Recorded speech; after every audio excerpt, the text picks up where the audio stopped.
speaker also will speak about this. It's Mikkel Jalner from the Politiken, and he will speak on the situation in Denmark regarding disinformation, and also in context of social media platforms, as I understand. But Mikkel, the floor and choice is yours, please.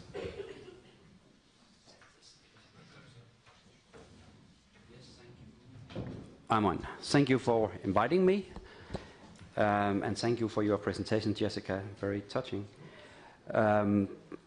First of all, I'm a nightmare to all organizers because I never talk what I'm told to talk about, but I will partly talk about what I'm told to talk about, but not only. First of all, I have 4 points, just before I forget it. That is, talking about we should take care of the focus. I will come back to the Bible later on. We should be aware of floating borders between fake news and junk news. We should be aware of new threats. And finally, I do have some discussion about possible solutions regarding the social media. First of all, to the Bible.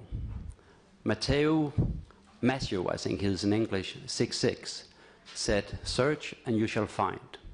But he never told us where to look. We often look towards Russia when we are talking about fake news. Like we are looking towards the Islamic world when we are talking about terror, only to be surprised that sometimes terror comes from inside our own societies, Breivik, New Zealand, for example, New Zealand. And the same goes with fake news. We should be very careful not to relate fake news only to Russia. I'm saying this because we are heading towards 2 elections in Denmark, a double election possibly, a national election and also the European parliamentary election.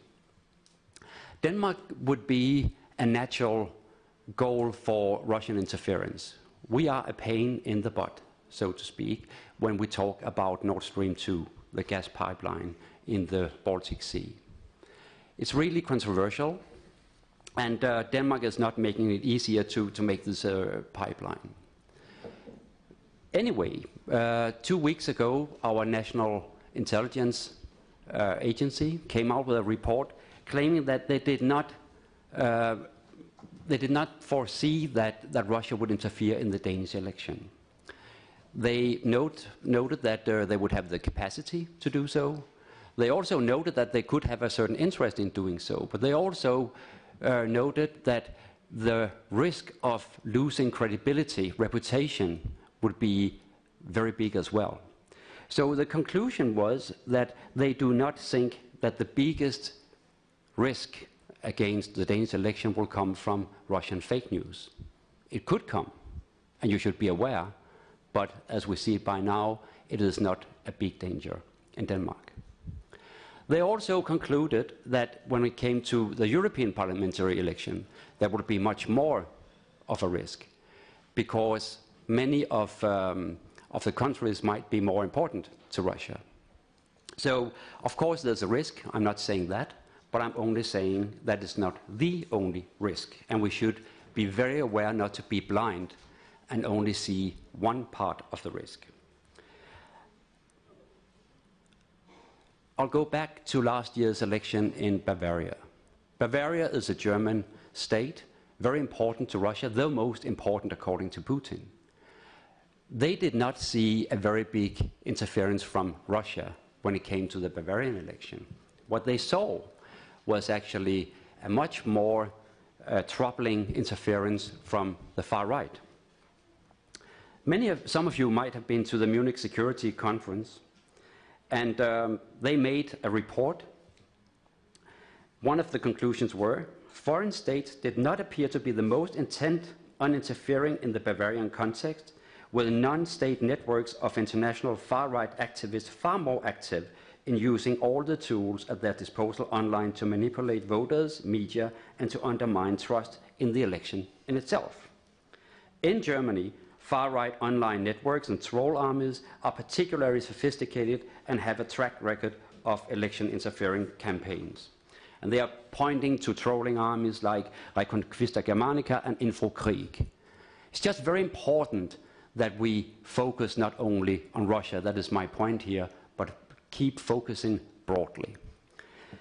We just had, just to be sure, it's not said that Russia did not have a biased coverage of the German election in Bavaria. One of the other conclusions were, while Sputnik Deutschland provided proportionally more coverage for the AfD party than any other party in the run-up to the Bavarian election, the nature of the coverage was biased and occasionally sensationalist, but the outlet did not promote disinformation. So it was more about the focus coming out from Sputnik Deutschland than it was actually the content. The basic fake news came from a far right. We just had an election this weekend in Spain. They also discussed fake news. What came out was actually that the far right, according to an organization called EEAS, was actually very, very active. They've been more active than the Russians right now. One of the examples came from Unidad Nacional Española, who claimed that if you had a burglar in your house, don't touch that burglar, because you could end up in prison longer than the burglar. That is misinformation, it's nonsense, but of course it's used in the context of election because you want to raise a debate about how we treat crimes. Then second, junk news. We are discussing a lot, and now I come to my topic. We are discussing a lot about junk news in Denmark. I don't know where the line goes between fake news and junk news exactly. They are kind of blurred. What you can say about junk news is they look like classical news, but they are often very bad researched, based partly on truths, partly of non-truths, but it looks like it is normal media. They're called something like 24 News, the short paper, then called Avis for Danish speakers, and Newspeak. And my newspaper went through a lot of questions in the parliament.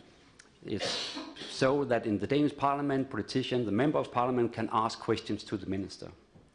What we found out that at least 69 written questions for the ministers had since 2015 was based on articles in this media called or deemed junk news by junk news media by experts. One of the examples was a politician very known in Denmark. She was asking the Minister of Justice what he would do with two Arab kids who were throwing stones against the cars on the street. And the minister, the police was investigating, and it ended up there had never been such two Arab kids. It was junk news. But the minister had to had to spend a lot of time in his system to answer that question. Then the politician, she was asked, what did you do to sort out yourself in this news you are raising questions on?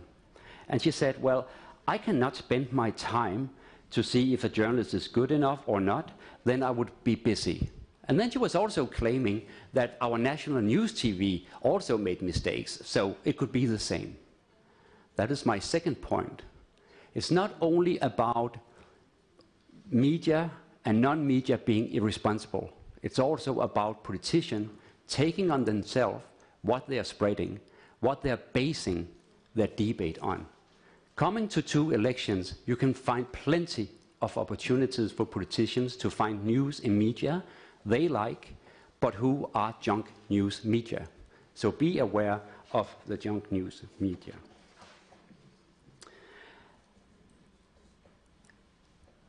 During the recent Swedish election, there was a fear of Russian interference.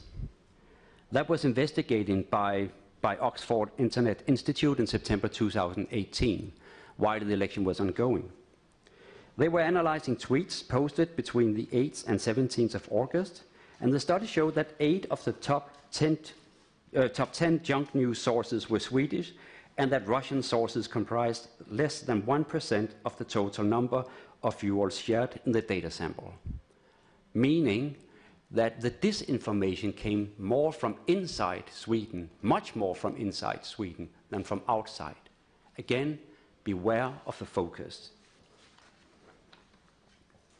Then a warning, third point, that is the deep fake.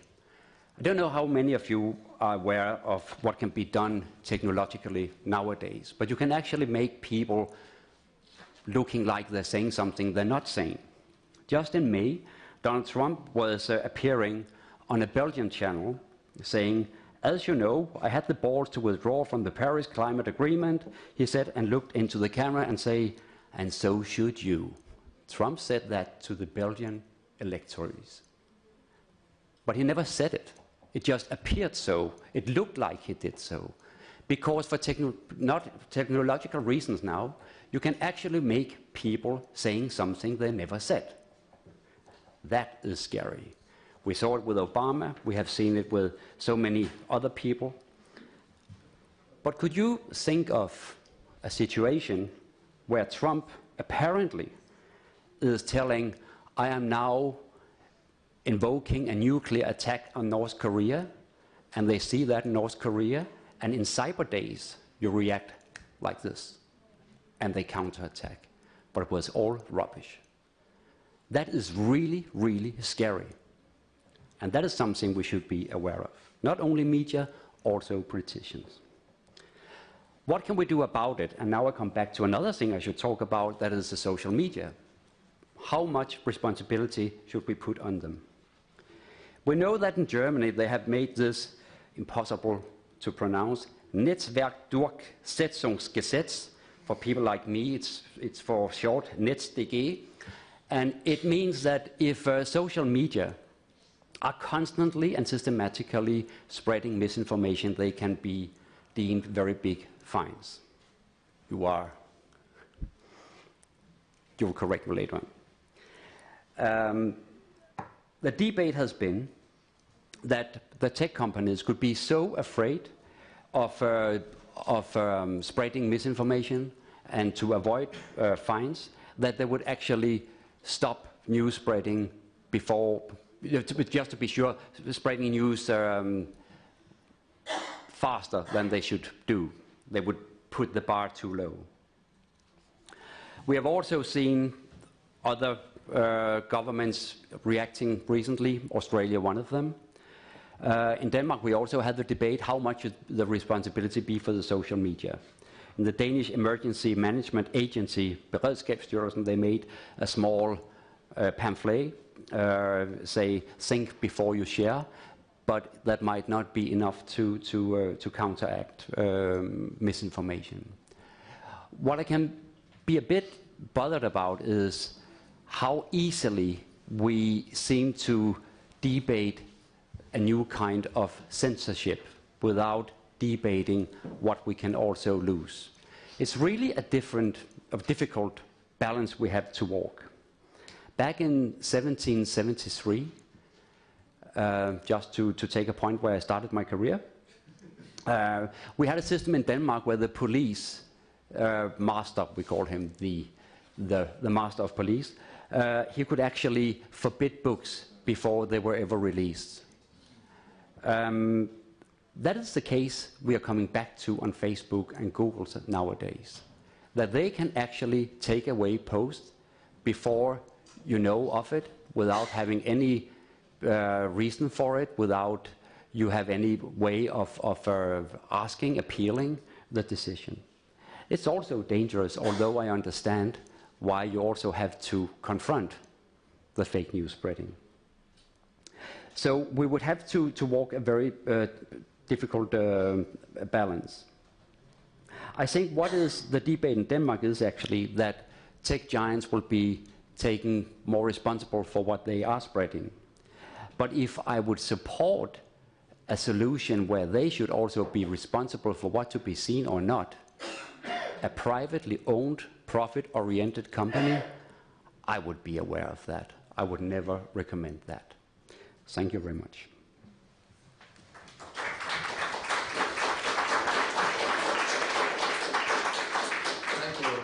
Thank you, Mikael. Before we go to Kaspars and give word to him, I wanted to just clarify, you mentioned this case, this example with the deep fake in Belgium and President Trump. Do you have any experience in Denmark, something similar?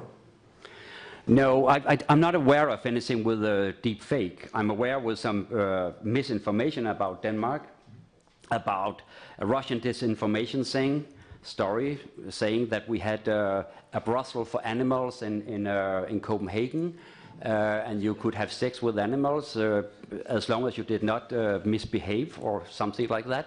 I mean, it was a sick joke. But that is the kind of examples we have been discussing recently. I'm not saying that would be the only example, of course not.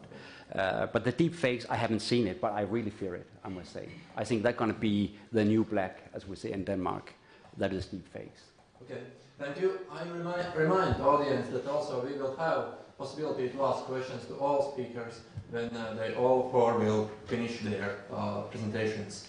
And then we go next to Kaspars Ozoliņš. He is Deputy Director of State Chancellery, and he will speak about the government's efforts when we are speaking about disinformation. So, Kaspars, please. Thank you very much, and good afternoon to everyone. I think one of the main messages I wanted to pass to this audience, which is partially, let's say, international, was actually telling of how good our media and NGOs were actually during the pre-election campaign of our general elections last year to fight misinformation and actually uncover the patterns and everything. But I was also pleasantly surprised that Philips himself was very proud of what Delphi was doing, and this is rather unusual and rather untypical that Latvian is happy himself about what they are doing and offering, let's say, good advice and experience to others. So I think we have been doing. I'm in the State Chancellery for less than a year. I've been chairing the Taskforce for election integrity. And initially, it was dealing with the general elections last year, and now now the tasks have been also continued for the European Parliament elections, especially after the State of the Union speech of last year of Jean-Claude Juncker, and decision to run a free, fair, and secure elections in the European Union, and to do it in an organized fashion, together by all of the European Union countries, together with the European Commission, External Action Service, and also European Parliament.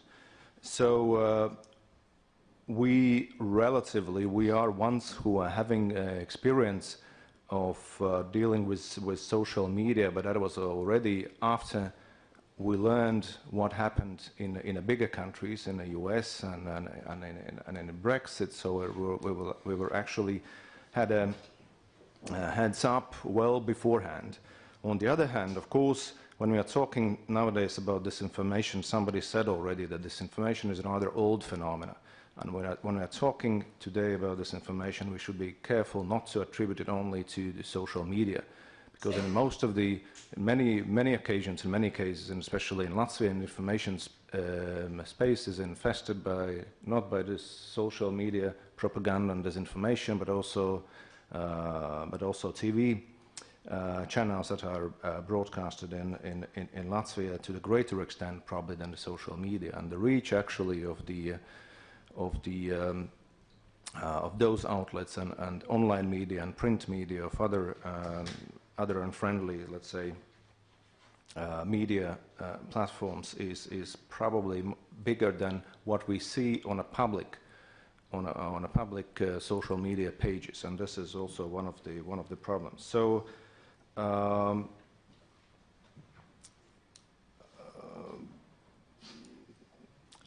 When we are looking at the European context, I agree with, again, somebody said already that there are different levels of understanding in different countries about disinformation as such, about awareness of the problem, and understanding how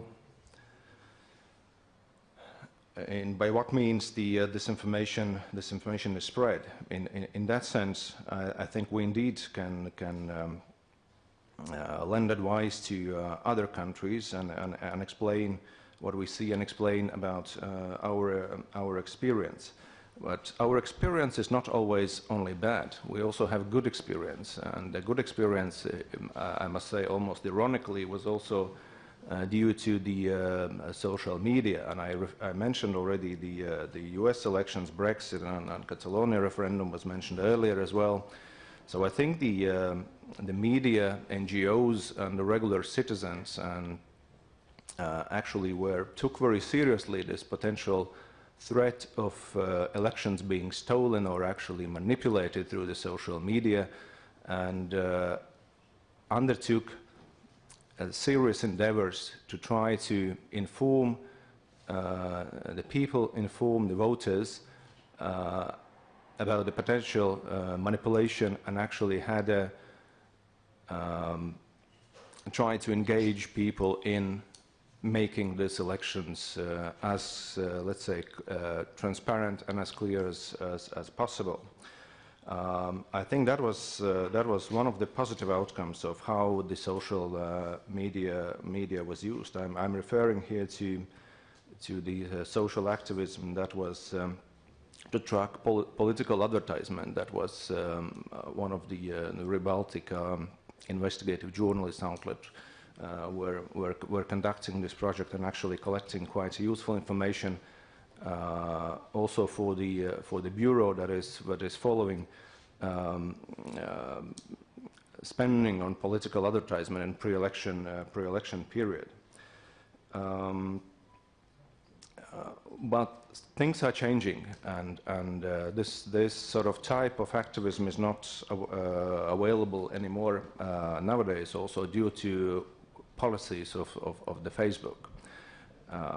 They have replaced it with something else, but that is sort of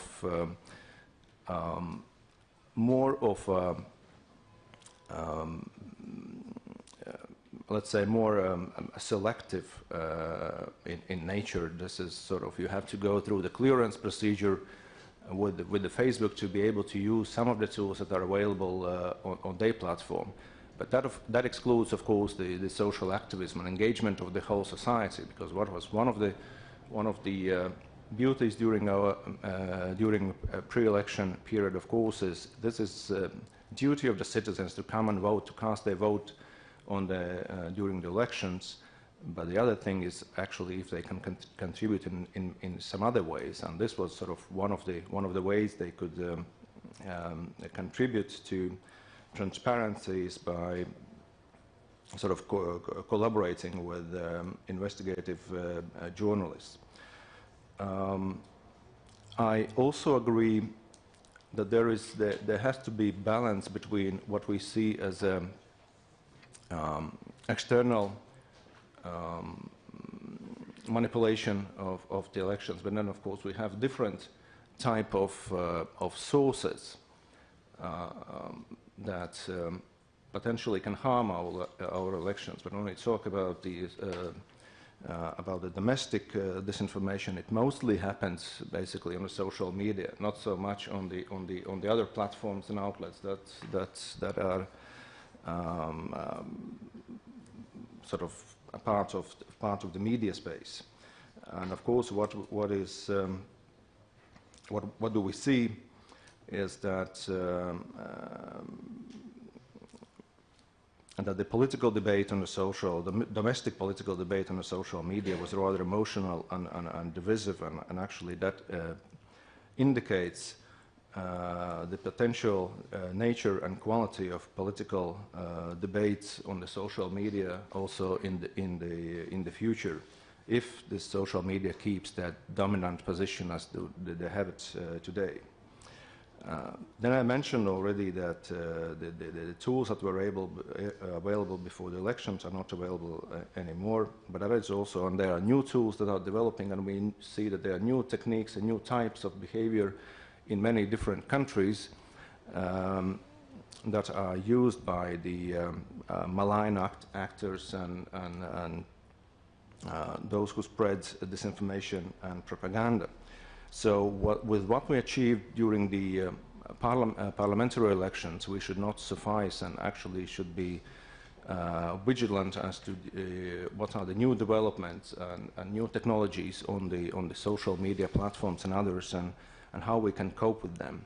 And then if and when we learn about them, then it is of course important to inform the voters, inform the people about the new ways of information influencing operations, and this is something that is government's responsibility. And of course, the government has to address this information in a more comprehensive manner, not only related to online platforms, but it's also offline and others. We have to look at the education, support to the media,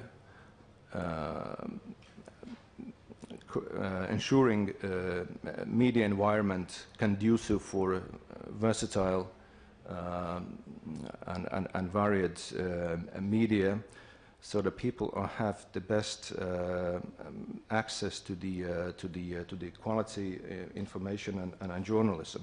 And this is again something that we are doing already for the third year. The fund has been set up for media, for support of commercial media, for producing socially important and relevant content.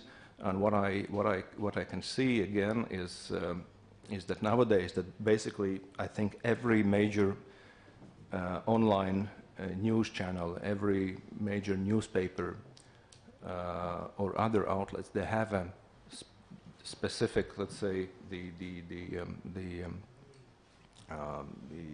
chapter on their platforms about disinformation. So basically, many things that would have been discovered in other countries by the dedicated researchers and research institutions are achieved and done in Latvia by the journalists. And in that sense, the journalism, I think, in Latvia indeed is in a very, is on a very high level what concerns the uncovering disinformation, malign narratives, networks, and actors behind them. Even if we look at what Facebook is claiming that they have been able to disable this or that, I must say that some of it, or actually, some of it originates from the tips that have been provided from the journalists and media here in Latvia, and it's not necessarily that algorithms are the ones that are spotting and rooting out the behavior on the social media that is not authentic. So where we are right now with the European Parliament elections is, as you know, there is, and one of Jan Kyst will speak later about the action plan on disinformation, and part of the European Union activity with the industry and the online platforms is that there has been concluded a code of practice. I assume some of you have heard about it. A code of practice on disinformation that whereby social media platforms undertook and online platforms undertook a voluntary commitment to take care about the safety and security and integrity of the European Parliament elections and other elections during this year. So the code was signed last September. The key parts of these commitments deal with political ads, transparency, and inauthentic behavior, and others.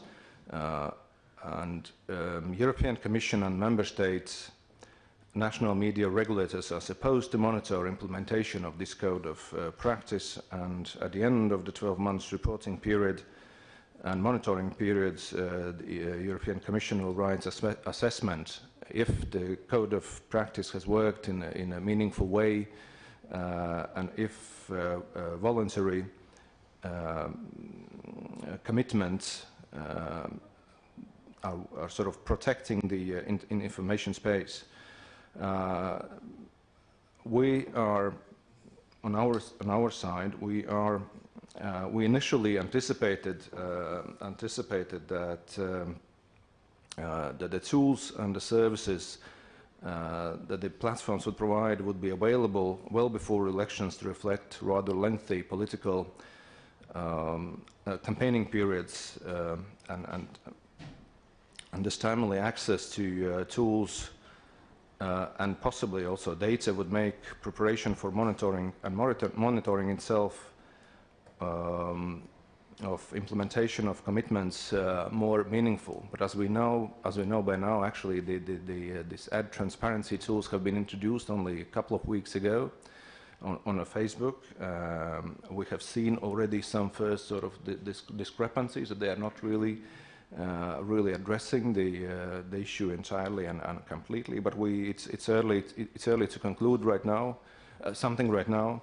We need to wait until the elections and until the further reporting, and then try to contribute to the overall European Commission's monitoring and reporting on the outcome of the code of practice. And this is what we are going to do. And of course, we were talking.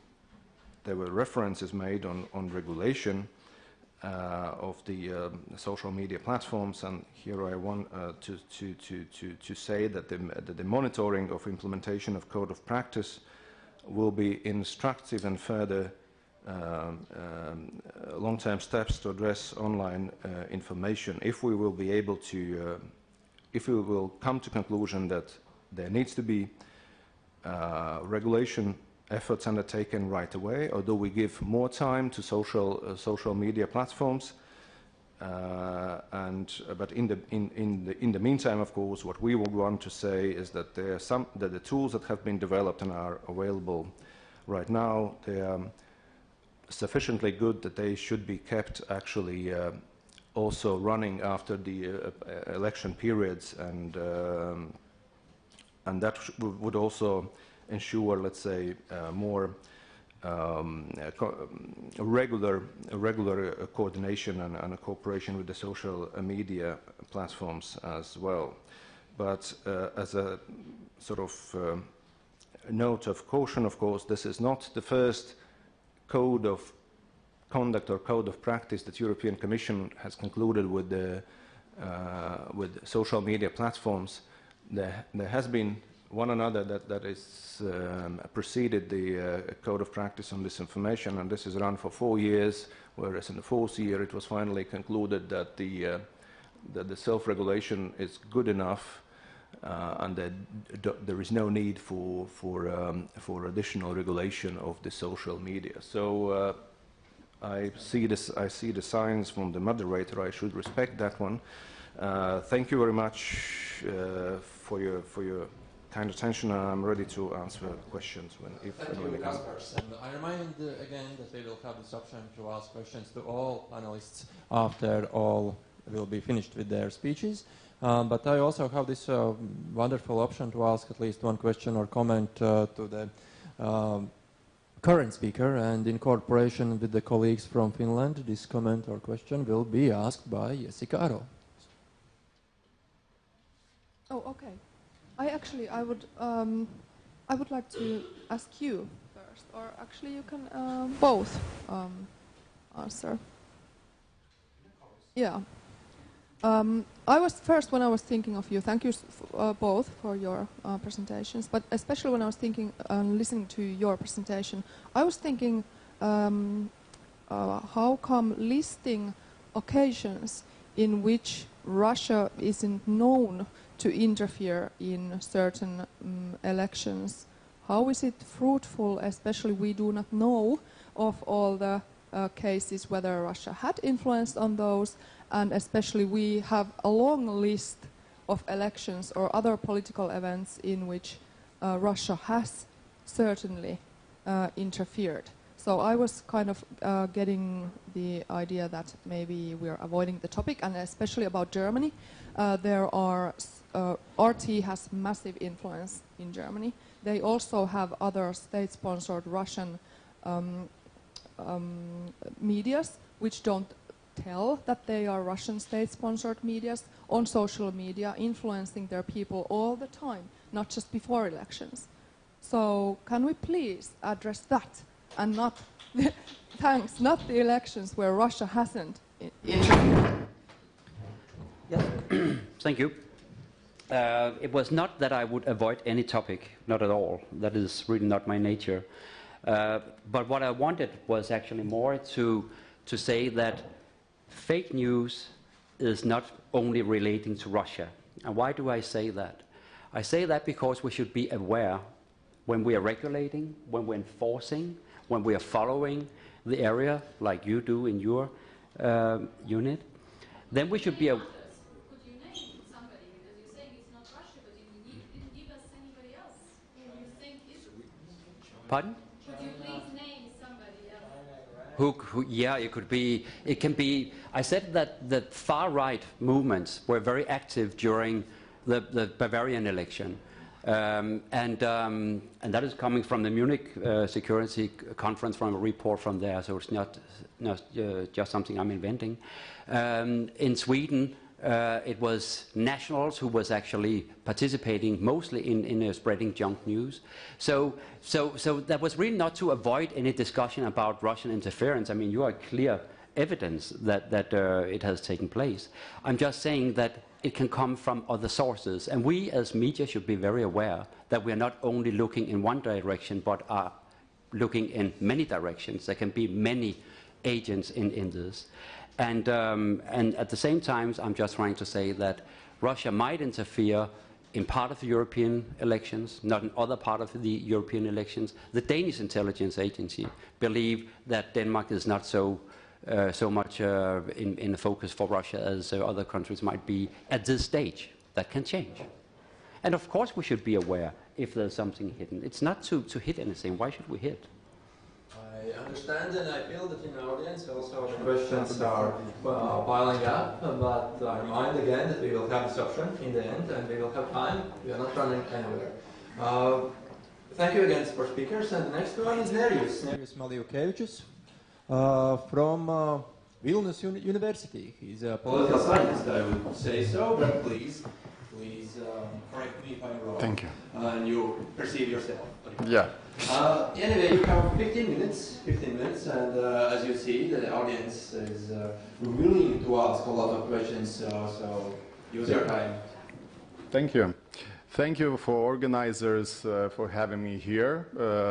I'm here already on a regular basis discussing InfoWar and Russian propaganda, but that is just the extent of the problem, illustration of the problem that we have. And Michael, you probably realize that we are in a kind of an InfoWar front, so the questions are boiling up, so that's the usual kind of a tradition. But I would like maybe still to pick up where you have left and really kind of to stress my several points as a starter ones. First being that I actually think when we are discussing disinformation, fake news, and generally such kind of aggressive InfoWar strategies, it's really not just about elections. I mean, it's a constant situation for years in this region.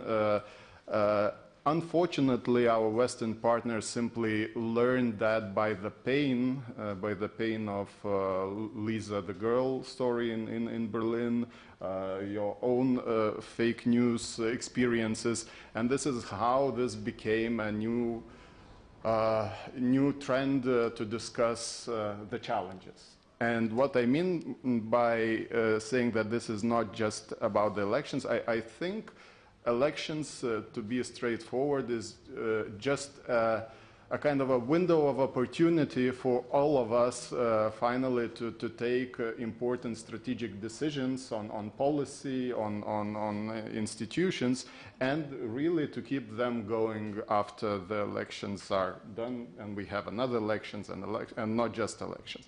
Now, the other point is, I agree, it's not about just Russia. I think the genius of Kremlin's aggressive strategies is that they showed the example, and now they are simply outsourcing this kind of strategies for anyone to pick up.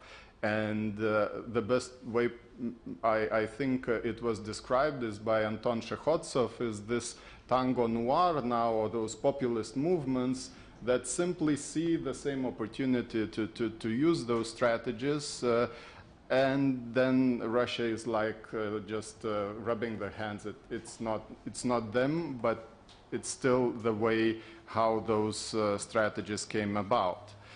And just a final third point as a starter one, I think when we are, there's another risk when we discuss disinformation and fake news, is that we are leaving apart, or a bit of a kind of a forgetting the traditional Kremlin's modus operandi during the elections. And disinformation, active measures were just a bit apart, an important part, but still the main factors were usually, I would say, corruption, this dark relationships between oligarchs and Gazprom money and things like that. And this is still the modus operandi, is that just it is added with this disinformation being a kind of a multiplier in some cases. So I had several slides as well, if I may, to back some points. So in this case, when we are then turning our attention to this story of fake or history of fake, just to stress that the things that I'm started with, I think we are entering a kind of an age of dark power, as related to the age of soft power that was a big trend, like 10 years or more ago.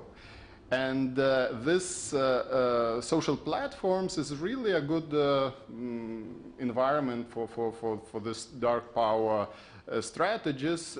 I mentioned already that it is a kind of a being outsourced for others. The best probable example from our region, a recent one, was during elections, parliamentary elections in Estonia, where Conservative People's Party youth wing politician candidate simply chose to create fake social networks accounts on his behalf, and he created a kind of a virtual visibility of his agenda and so on. And the interesting story behind it was that the journalist researched this from Estonian public broadcaster, and now, as I follow, they are under attack by the same party leaders as being biased and so on and so on. So that is again an unfortunate story of journalists who go and tackle the challenges, the stories, and they face the unfortunate consequences. When we are discussing the way all this info war is going on, I would add a point that it's really not so much about information warfare, it's more of a war against information that we are faced here, and even, I would say, a kind of a war against democracy, a bit of sound words here, but the idea here is that the way Kremlin or para-Kremlin entities play this card is really, they corrupt our democratic processes layer by layer, what I mean by that, they deceive themselves as RT or others to be a journalistic outlet. Or we have players who deceive themselves as being election monitors, giving the example of CIS-EMO, those who follow the fake election monitors playing this card, and so on. And the third additional point here is that I'm actually getting not into the recipes of how to heal the disease, but really describing the grave disease we are maybe in, is that it's even the way we discuss fake news or fakes. In the end, I hope you all see and hear that this just became a new, how to say, name-calling technique by the politicians to name everyone, you know, critical of them being fake. We had the situation in Lithuania where our Lithuanian public broadcast was dragged into the political battles, and in the end there were protests, and now the situation, as I mentioned, similar situation is going on in Estonia with the Estonian public broadcaster. So even our language about this challenge has been hijacked. I mean, fake news, if we want to really challenge the fake news, suddenly politicians are pointing fingers to the critical journalists that they are the fakes and so on. So I would like now to turn to Lithuanian experiences with a screenshot from the most recent info attack we had just several weeks ago, and to use this as an illustration a bit in describing the situation basically we have locally. This is the ending of a video which was generally a more complex campaign against our Minister of Defense. And the ending, the screenshot here, you can see in the back there's this Lithuania for Lithuanians slogan. And here's the rubbish bin, and the old politicians should go into this rubbish bin. That's the election context here. But the whole video, up to several minutes, was about how the politicians are being corrupted by military complex and military money and NATO and so on. So my point in this here is that if we look into Lithuanian experience, recent one, I'm not saying that it couldn't go more ugly and specifically into election topic, but in Lithuania now, the general target for disinformation and fake news is NATO, NATO partners, specifically German soldiers or German battalion leaders, and in the end even Minister of Defense as a kind of a representing the defense sector, and it just ends with the idea of elections and potential change and so on. So elections here is a kind of a context for what I would call a kind of a micro campaigns, aggressive operations, which are just simply testing the ground maybe, or testing our defenses in some respect. I would say that we are kind of getting into a new era from old fakes, the ones traditional, you know, with the traditional news cycle, traditional dissemination through rumors or forged letters, through outside placement, and then spinning through traditional Cold War Communist International into new fakes era where we have a live and breaking news cycle. The placement is very much on the social platforms. In our case, in Lithuanian experience, we have sleeping cells being virtual bloggers or Facebook groups, closed Facebook groups, open Facebook groups, and then they start the campaigning or the ops. Then there's, of course, hacking part in it. The same case, the recent one was done through hacking into the newspapers and placing in articles as well.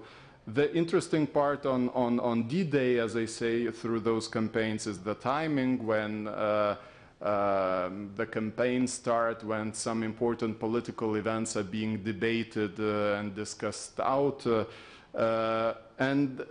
When the question mark, here I have it with the effect, I really think that we are in the situation right now where this is a Russian word for razvedka boyem, or the intelligence in the way of a small battle, simply testing our defenses. Because in some respects, those fakes are quite clumsy. They are not amplified later, but they are quite complex to really see how well we are prepared. And I wanted to point, the final point here is that having all this in mind, let us not please forget the general modus operandi by Kremlin in our political systems, in our elections, meaning that basically it always is a complex strategy with corruption, dark money, political energy, money being used, and all the fakes or disinformation is just an additional part. And I would like to end with, I don't know, a kind of a cherry maybe on top from old days with a photo of a guy whom we discussed out here in Latvia with my colleagues on information warfare already 15 years ago, as I remember. There was a seminar on Russian information warfare strategies in 2005, if I'm right, in Latvian military academy. It was the first, probably, instances where we try to understand what we are really faced with, and we were looking into the authors or experts who were describing Russian information warfare strategies. So this guy is Sergei Pavlovich Rastorguyev. The computer is as old as the photo, and it's just a representation of how old this thinking was already. And the thinking by this guy was of the strategy how to influence foreign neighboring societies through the means of information operations or infowar strategies. Just a short off-topic, he died just several years ago, and because of promemorias that were written in Russia, it was made public that at the same time he was a FSB colonel doing a very specific institutional work. But basically his materials were on the way how you influence the societies. So I want just to show you his strategic thinking on how we are discussing right now the challenges of social resilience or immunity of our society towards such kind of influences. And just to illustrate how deep thinking was behind those infowar strategies is that at that time it was already considered to be a kind of a virus operations or influence operations throughout going around the filters that we have. And he gave the examples of biological infection or biological virus, which can be, considered alarmistic, and the way, Russians sometimes discuss those issues. I totally agree that we have to take with a lot of, critical grain of salt, all of those ideas. But then he went further, speaking about e-infection, social infection, ending with information infections being effective and going through our filters. And he ended up this by saying that the offender can always adapt towards the defenses. And the best way he considered was that when opponent puts on this, he called it the turtle shell strategy. Then you can go around it, and if you do it formally, strictly, there are always ways to really go around it. And when we are now discussing this, this approach towards our defenses, I just want to visually keep you with the thinking of where we should orient our energy in debating how effectively to defend ourselves. I would say that the main target shouldn't be this turtle shell strategy that is the outer layer of this information space, putting, strict legal frameworks which are necessary in general, of course, situation, but to be more creative and more effective on this mid-layer, I would call it maybe information culture or general filter of being more effective on our own strategic communication, our own conduct of practices through, social platforms, journalists, and so on.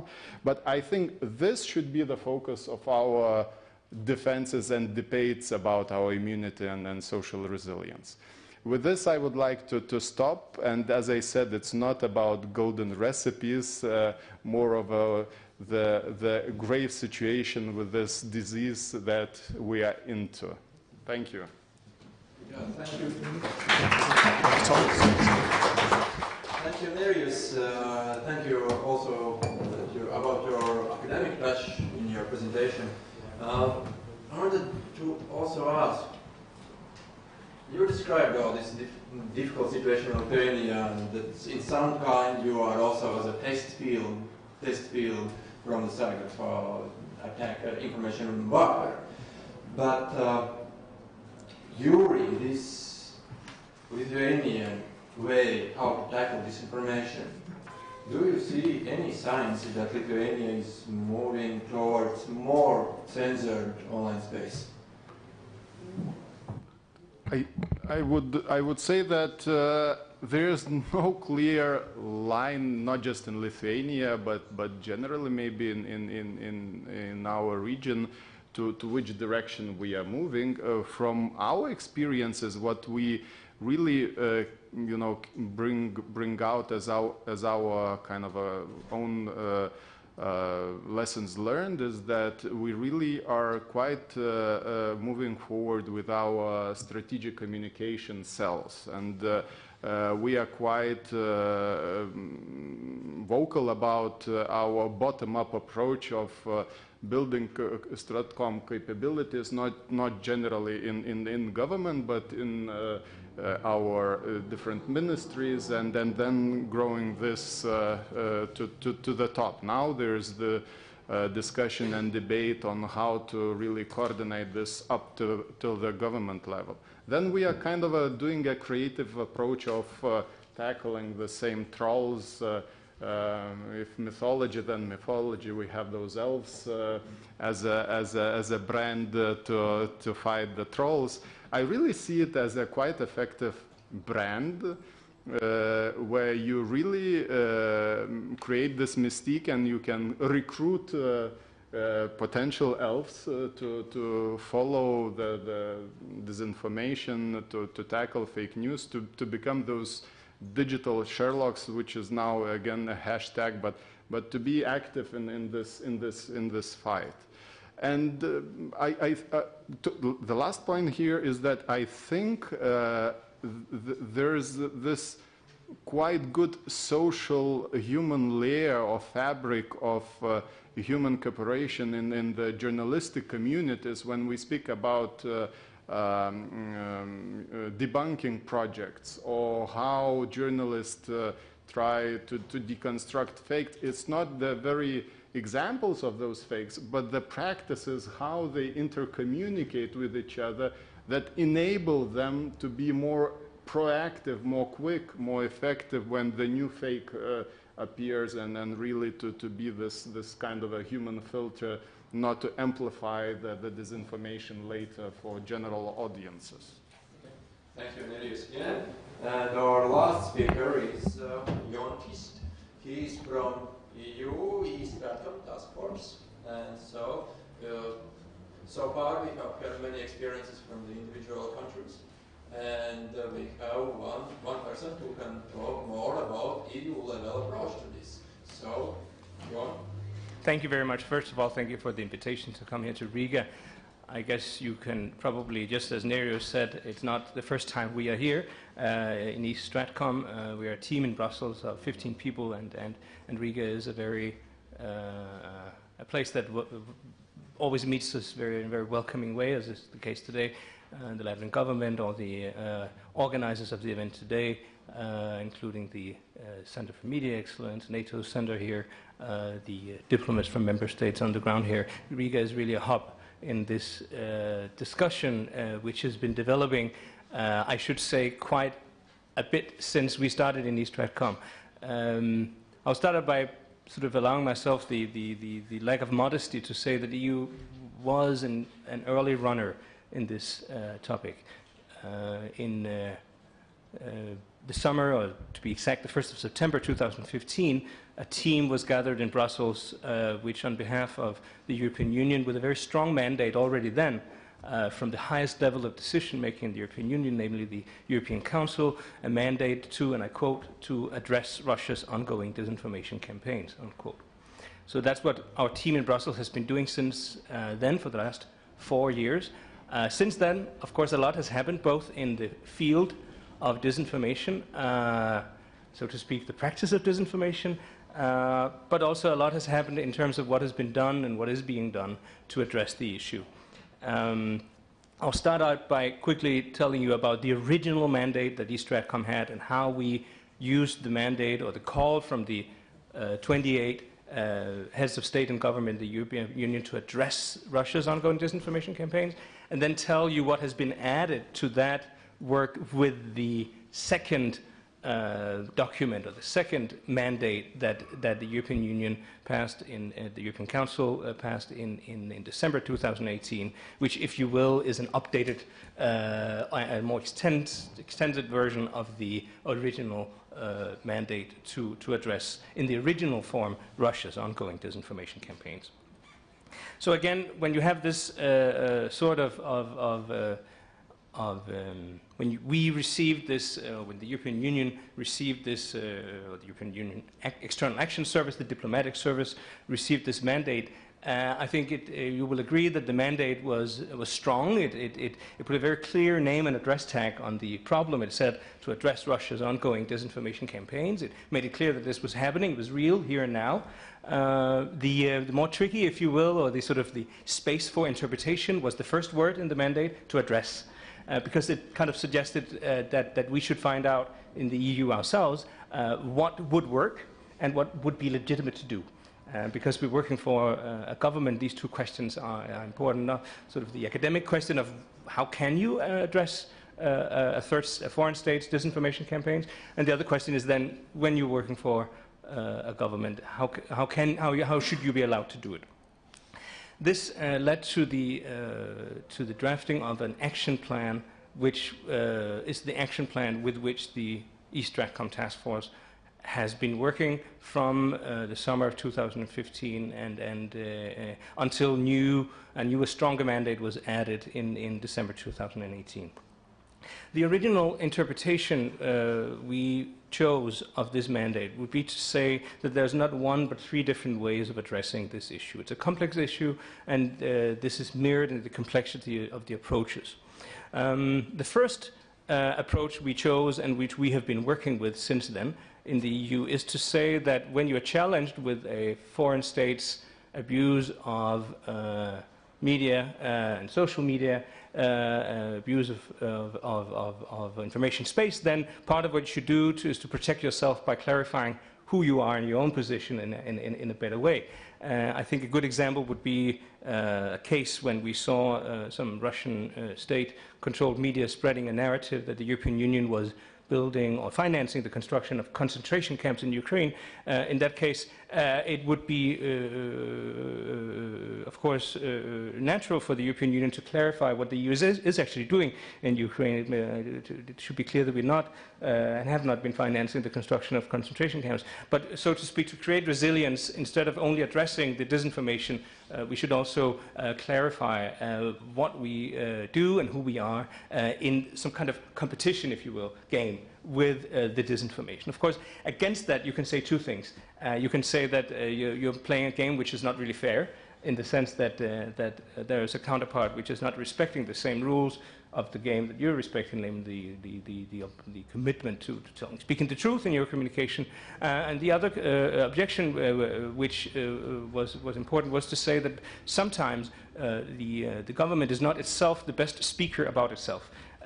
Sometimes free and independent media are more better at and certainly also maybe even a more trustworthy source of judgment of what governments do, which led us to the second part of our action plan, which is to strengthen free and independent media in the EU's eastern neighborhood, specifically in Ukraine, the 6 or the 5 other Eastern Partnership countries and in Russia. So that's something we've also been doing from the side of the EU, strengthening media so that they could tell the story, say, in the case with the concentration camp narrative, to say, what is the EU actually doing?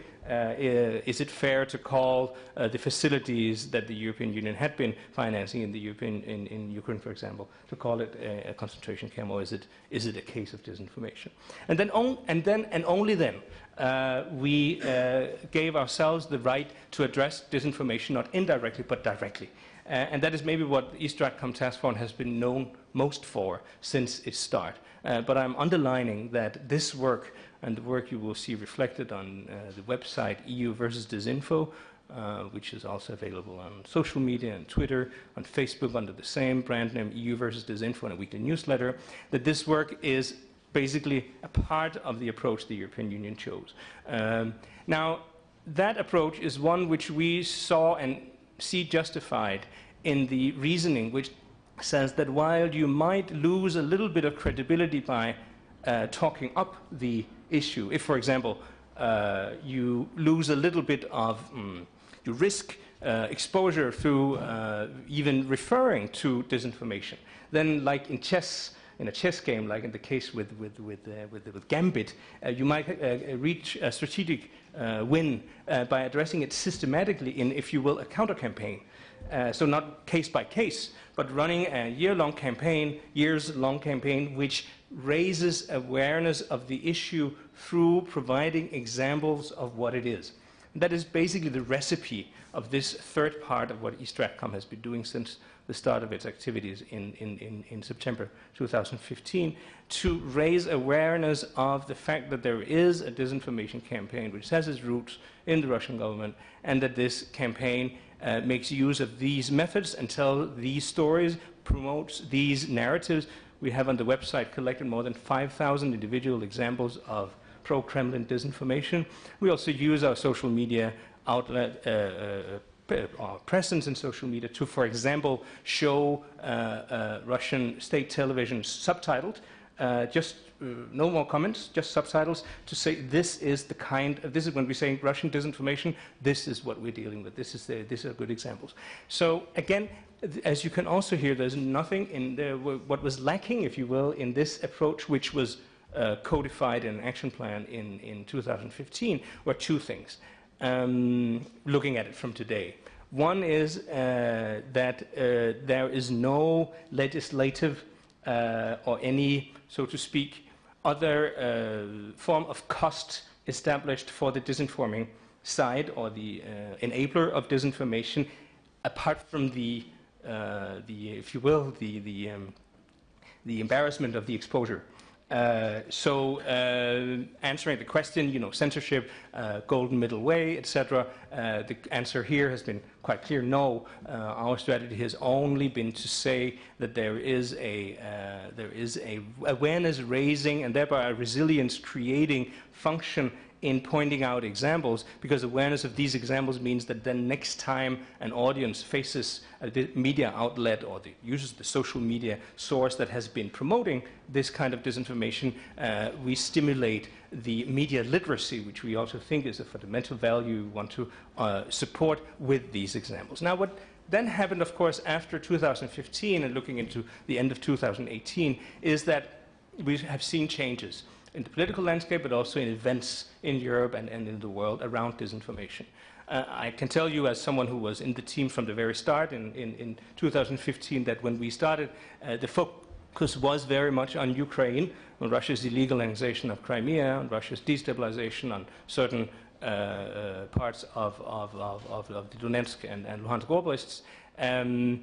And while we have remained also still very focused on Ukraine as a target, because Ukraine has remained a very, sometimes even a primary target of disinformation, then of course we've seen developments also elsewhere in the world, referendums, referenda, elections, to name a few, the use of a military-grade nerve agent in Salisbury in the United Kingdom, and the disinformation campaign surrounding it as an example.